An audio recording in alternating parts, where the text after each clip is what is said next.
Viewers আসসালামু আলাইকুম। আশা করি আলহামদুলিল্লাহ সবাই ভালো আছেন। আজকের এই ভিডিওতে যে তথ্যটি আপনাদের সামনে তুলে ধরব সেটি হচ্ছে রোমানিয়া সম্পর্কে। এবং আমরা অনেকেই বিভিন্ন ভিডিও বিভিন্ন চ্যানেলের মাধ্যমে দেখে থাকি, বিভিন্ন অ্যামাউন্ট দিয়ে বিভিন্ন ভিডিও আমাদের সামনে উপস্থাপন করা হচ্ছে বিভিন্ন অঙ্কের টাকা দিয়ে। এখন বর্তমানে কোন অঙ্ক বা কোন টাকাটা, কত অ্যামাউন্টের টাকাটা আমরা দিয়ে রোমানিয়াতে সরকারিভাবে G2G যে একটা পদ্ধতি আছে, সিস্টেম আছে, ওই সিস্টেমের মাধ্যমে আমরা যেতে পারবো কিনা বা 2022 সালে এই সিস্টেমটা চালু হবে কিনা সে বিষয়ে আজকের এই তথ্যটি। এবং অনেকেই সরকারের রিক্রুটিং এজেন্সির মাধ্যমগুলো জানতে চেয়েছেন। এই চ্যানেলের মাধ্যমে আমি একটি মাত্র সরকারি রিক্রুটিং এজেন্সির তালিকা তুলে ধরেছি এবং ওই এজেন্সির সুযোগ সুবিধাগুলো আপনাদের সামনে, কোন ধরনের ডিমান্ড লেটার বা ডিমান্ডগুলো তাদের কাছে আছে সে বিষয়ে তথ্যগুলো আপনাদের সামনে তুলে ধরেছি।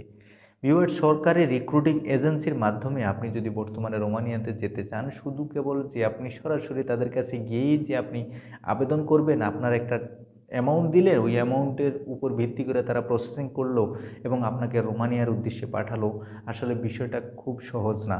আমরা যদি একটু দেখি, মানে ওই যে সরকারি রিক্রুটিং এজেন্সি যারা আছে বা যারা রোমানিয়াকে কেন্দ্র করে বাংলাদেশ থেকে কর্মী নিয়ে যাবে, এই ধরনের একটি প্রসেসিং চালু রেখেছে বা করতেছে। তো সেই ক্ষেত্রে আমরা যদি তাদের কাছে যাই, আপনাদের কিন্তু একজন কর্মী হিসাবে অবশ্যই ওই ধরনের সরকারি প্রসেসের মাধ্যমে যেতে হবে।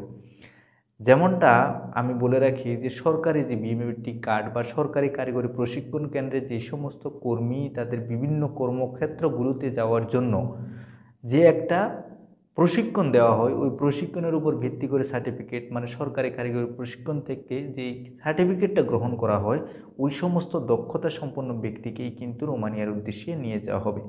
যাই হোক, কথা না বাড়িয়ে আমি মূল আলোচনায় বলি যে আপনাকে বর্তমানে কি কি প্রশিক্ষণ মাধ্যমে বা কি কি প্রসেসের মাধ্যমে কি কি শর্ত মেনে আপনাকে রোমানিয়াতে যেতে হবে, চলুন বিস্তারিত দেখে আসি। ভিউয়ার্স, আমরা যদি এখানে একটু লক্ষ্য করি যে শর্তাবলীর মধ্যে প্রথমে যে শর্তটি দেওয়া হচ্ছে সেটি হচ্ছে যে প্রতি ফ্লাইটে সংশ্লিষ্ট রিক্রুটিং এজেন্সির একজন প্রতিনিধি কর্মীদের সাথে রোমানিয়া যাবেন এবং অথবা সে দেশের সংশ্লিষ্ট বিমানবন্দরে কর্মীদের গ্রহণ করার জন্য আবশ্যিকভাবে উপস্থিত থাকবেন।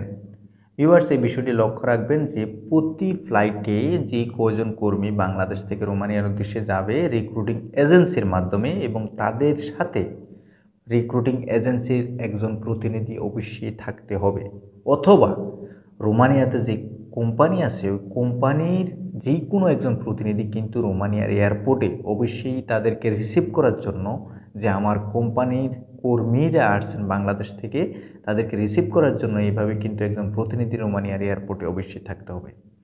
পরবর্তী যে বিষয়টা সেটা হচ্ছে যে কোভিড-19 বিদ্যমান পরিস্থিতিতে নির্ধারিত সময়সীমা অনুসরণ করে যথাযথ প্রক্রিয়া কর্মীদের কোভিড টেস্ট নিশ্চিতকরণ এবং স্বাস্থ্যবিধি সংক্রান্ত আনুষঙ্গিক নিয়মকানুন প্রতিপালন করতে হবে। কোভিড-19 বা করোনার যে সমস্ত আনুষঙ্গিক কার্যক্রম, যেমন করোনা টেস্ট বা করোনা নেগেটিভ কিনা, এই ধরনের বিভিন্ন যেই সার্টিফিকেট বা পিসিআর টেস্ট, এই সমস্ত সব কিছু কিন্তু অবশ্যই আপনাকে দিতে হবে এবং এগুলা সম্পূর্ণ ফুলফিল করে কিন্তু আপনাকে যেতে হবে। প্রত্যেক গ্রুপে বাংলাদেশি কর্মী রোমানিয়া পৌঁছার পর সংশ্লিষ্ট রিক্রুটিং এজেন্সি অত্র মন্ত্রণালয় বিএমইটি এবং রোমানিয়াস্থ বাংলাদেশ দূতাবাসে প্রতিবেদন দাখিল করবে।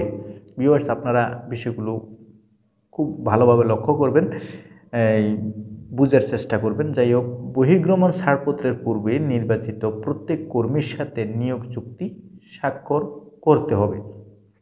বহির্গমন, যেমন ধরেন আমরা যখন বাইরের দেশে যাই, ছাড়পত্র পূর্বে নির্বাচিত প্রত্যেক কর্মীর সাথে নিয়োগ চুক্তি স্বাক্ষর করতে হবে। ছাড়পত্র দিবে বিএমইটি থেকে, তখন প্রত্যেক কর্মীর সাথে কিন্তু নিয়োগ যে চুক্তি, যে ডিমান্ড লেটারটা, এই যে আপনি কত বছরের জন্য যাচ্ছেন, আপনি কয় ঘন্টা কাজ, বা আপনার যে ডিমান্ড লেটারের সম্পূর্ণ বিষয়গুলো যেটা থাকে, অবশ্যই কিন্তু আপনার সেটা থাকতে হবে। পরবর্তী যে বিষয়টা ভিউয়ার্স, সেটা হচ্ছে যে কর্মী নিয়োগ চুক্তিপত্রে বাংলা অনুবাদকৃত কপি বিএমইটি কর্তৃক সত্যায়ন করে প্রত্যেক কর্মীকে প্রদান নিশ্চিত করতে হবে। বহির্গমন ছাড়পত্র প্রদানের পূর্বে বিএমইটিতে চাহিদাপত্র, ক্ষমতাপত্র ও অন্যান্য মূল কাগজপত্র দাখিল করতে হবে। বিএমইটি প্রাসঙ্গিক তথ্যাদি ও কাগজপত্রের সত্যতা সঠিকতা যাচাইপূর্বক ছাড়পত্র প্রদান করবে। কর্মীর ভিসা এবং ফ্লাইট নিশ্চিত হওয়া সাপেক্ষে রিক্রুটিং এজেন্সি কর্তৃক অভিবাসন ব্যয় 1,65,000 টাকা। 1,65,000 টাকা কর্মীর নিকট থেকে চেক, ব্যাংক ড্রাফট, পে অর্ডারের মাধ্যমে গ্রহণ করা যাবে এবং কোনো ক্রমেই অতিরিক্ত অর্থ গ্রহণ করা যাবে না। চুক্তিপত্রে কোনো শর্ত লঙ্ঘন করা হবে না এবং অনুমোদিত কোম্পানির কর্মীরা অবশ্যই চাকরি পাবে এবং প্রত্যেক কর্মীকে প্রস্তাবিত বেতন, ভাতা এবং আবাসন ও অন্যান্য সুযোগ সুবিধা দেওয়া হবে এবং কোনো ধরনের অনাকাঙ্ক্ষিত ঘটনা ঘটলে সংশ্লিষ্ট রিক্রুটিং এজেন্সিকে কর্মী থাকা, খাওয়া খরচ এবং প্রত্যাবর্তন ব্যয়সহ কর্তৃপক্ষ কর্তৃক আরোপিত ক্ষতিপূরণ প্রদানে বাধ্য থাকবে মর্মে 300 টাকার নন জুডিশিয়াল স্ট্যাম্পে অঙ্গীকারনামা দাখিল করতে হবে। খুব সুন্দরভাবে যে শর্ত বা চুক্তিপত্রের যে শর্তগুলো সেগুলো সম্পূর্ণ খুব সুন্দরভাবে সরকারিভাবে যেই পদ্ধতি বা সিস্টেমটা করা হয়েছে খুবই ভালোভাবে। যে কোনো সরকারের রিক্রুটিং এজেন্সির মাধ্যমে গেলে সরকার থেকে যে ধরনের কর্মীর যতটুকু পাওয়ার দরকার একটা কর্মী হিসেবে বাইরের দেশে যাওয়ার জন্য, রোমানিয়াতে আমাদের বাংলাদেশের শ্রমবাজারের সৃষ্টির ক্ষেত্রে যে সুযোগ সুবিধাটা সেটা পাওয়ার জন্য বর্তমানে সরকারিভাবে যেই শর্তগুলো বিভিন্ন সরকারি রিক্রুটিং এজেন্সিগুলোকে দেওয়া হয়েছে খুব সুন্দরভাবে দেওয়া হয়েছে, আপনারা বোঝার চেষ্টা করবেন। পরবর্তীতে চাকরির শর্তাবলী হিসেবে রোমানিয়ার শ্রম আইনের বিধানের সাথে সঙ্গতিপূর্ণ হতে হবে এবং ভিসা ডেলিগেশন সংক্রান্ত হালনাগাদ তথ্য যাচাই করতে হবে। বিমান ভাড়া সহ অন্য কোনো ফি প্রযুক্ত না হলে তা কর্মীর ওপর প্রযোজ্য হবে না। এ নিয়োগে সম্পন্ন করে অর্থ মন্ত্রণালয়কে অবহিত করতে হবে। দক্ষতা ভিত্তিক কর্মী প্রেরণের ক্ষেত্রে সংশ্লিষ্ট দক্ষতার বিষয়টি নিশ্চিত হয়ে স্মার্ট কার্ড ইস্যু করতে হবে। 1 জুলাই 2017 থেকে ডাটাবেস কার্যকর হওয়ার ডাটাবেস থেকে কর্মী নেওয়ার বিষয়টি মহাপরিচালক বিএমইটি নিশ্চিত করে। কর্মীর ফ্লাইট নিশ্চিত হওয়ার পর সংশ্লিষ্ট রিক্রুটিং এজেন্সি কর্তৃক ফ্লাইট শিডিউল ও কর্মীর তালিকা বাংলাদেশ দূতাবাস, রোমানিয়া এবং বিএমইটিতে দাখিল করতে হবে। বাংলাদেশ কোরিয়া কারিগরি প্রশিক্ষণ কেন্দ্র BKTTC বা বাংলাদেশ জার্মান কারিগরি প্রশিক্ষণ কেন্দ্র BJTTC তে সংশ্লিষ্ট কর্মীদের ট্রেড ভিত্তিক পরীক্ষা গ্রহণপূর্বক দক্ষতা যাচাইয়ের বিষয়টি মহাপরিচালক বিএমইটি নিশ্চিত করবেন। অনুমোদিত কর্মীগণের কর্মের নিশ্চয়তা আছে মর্মে দূতালয় প্রধান বাংলাদেশ দূতাবাস রোমানিয়াকে 30 দিনের মধ্যে প্রতিবেদন দিতে হবে। এবং এই যে নোটিশটা তিনি হচ্ছেন উপসচিব ম্যাডাম সুষমা সুলতানা এবং তিনি প্রবাস কল্যাণ মন্ত্রণালয় থেকেই তিনি এই নোটিশটা দিয়েছেন।